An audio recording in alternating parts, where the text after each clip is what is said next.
Isang taong gulang na batang babae Ginahasa ang ng naghahawak labing ng reklamo ang lalaking nahuli ng Disaster in charge of a care center in Mexico, Pampanga, over 100 abused children.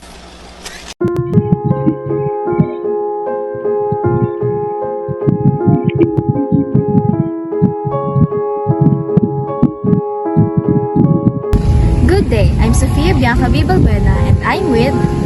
And I am Aryan Kaabay, and we will going to present our advocacy video about incest.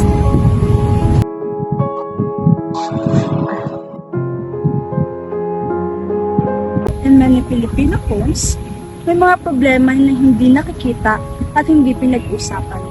Isa na rito ang incest, a sexual act between family members who are related by blood or legally connected. Madalas, walang tunay na consent dahil sa power at control. Hindi lang ito paglabag sa batas. Isa itong paglabag sa tiwala, kaligtasan at dignidad. Ngayon, sisimulan nating buksan ang katahimikan. Kami ng aking uncle na pumasok ako sa bahay.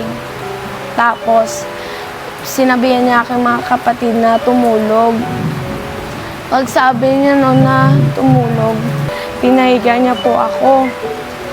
At kinuha niya po ang aking short, panty, at mga panty. At humubad din siya.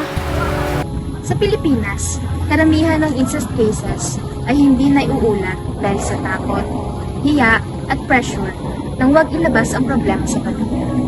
Bagamat maraming kaso ang unreported, Child Protection Agency still receives hundreds of cases na ang offender ay sariling ama, uncle, pinsan, step-parent, o minsan mismo kapatid nila. Pinakamaraming naapektuhan ay ang mga bata, kababaihan, pero pati kalalakihan ay maaaring maging biktima. Mas vulnerable ang pamilya sa bahay kung siksikan, kulang sa supervision. Malaking factor din ang cultural beliefs tulad ng tiisin na lang, tulad ng nakakahiya sa kapitbahay na mas nagiging hadlang sa pag-report ng mga ganitong kaso.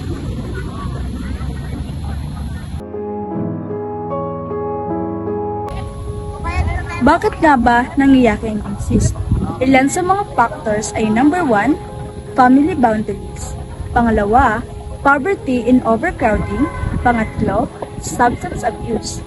Pang-apat, trauma and power imbalance. Pang-lima, digital exposure. Pang-anim, kakulangan sa kaalaman. Ilan iyan sa mga factors na nagko-contribute sa cases ng incest. Naaresto sa Navotas ang lalaking sangkot umano sa gang rape ng sariling anak na menor de edad sa Leyte. Ang mga kasama niya ng halay, mga kaanak din mismo ng biktima. Nang rape ng suspect ang anak niyang minor de edad kasama ang dalawang iba pang kamag-anak mismo ng biktima. Yung kanyang victim po ay ang kanyang panganay na anak doon sa probinsya ng Leyte. Actually, tatlo sila na accused dito. Isa yung stepfather ng victim, isa naman yung tito or kapatid ng nahuli namin, and then itong last na tatay mismo ng victim. Malalim at pangmatagalan ang epekto ng incest. Ang biktima ay dumaranas ng matinding trauma, anxiety, depression, guilt, nightmares at hirap magtiwala. Nagkakaroon ng family breakdown dahil sa pagtanggi, sisihan o pagtatakip. Dahil sa stigma, karamihan ng biktima ay natatakot magsalita dahil baka sila pa ang sislihin. May legal consequences din lalo na kung minor ang biktima. Sa pangmatagalan, hindi lang biktima kundi buong komunidad ang naapektuhan dahil sa cycle ng trauma at pananahimik. Malaki ang papel ng social workers sa pagputol ng cycle ng abuse. Sa assessment, inaalam nila ang risk, family dynamics, at tunay na kalagayan ng bata.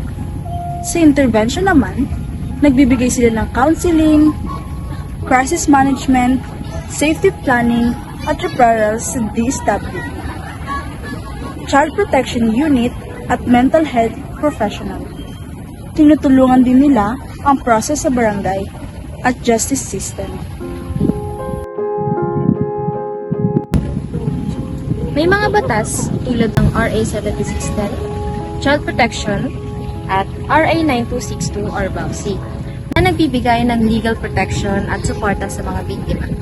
Sa advocacy, nagpo-promote ang social workers ng awareness, community education, at preventive programs tungkol sa healthy boundaries at child safety.